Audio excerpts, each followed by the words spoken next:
এইটা আমার দিদির ঘর, দেখতেই পাচ্ছ আমরা মুম্বাই এসেছি।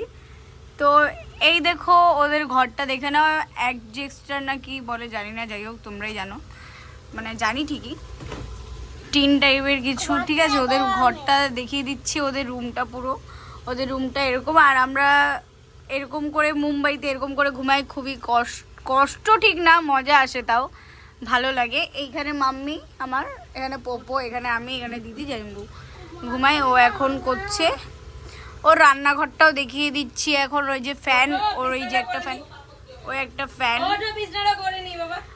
আর আমার ভূতনি, আমি তো এমনি ভূতনি, আর ও তো পড়ে গেছে আমার দেখতে দেখতে গিয়ে।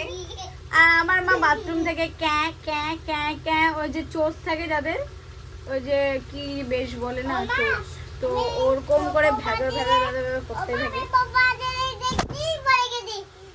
আর ও তো ভদর ভদর করে যায় ও যখন ইচ্ছা হয়, আর যখন ইচ্ছা হয় না হয় তখন ফোন দেখেই যায়। আর আমি তো ভূত সেজে বসে রয়েছি ডায়লগ দেওয়ার জন্য। আমি এখন দিদি বালিশ পাতাচ্ছে, ওই সাইডে ওদের রান্নাঘর।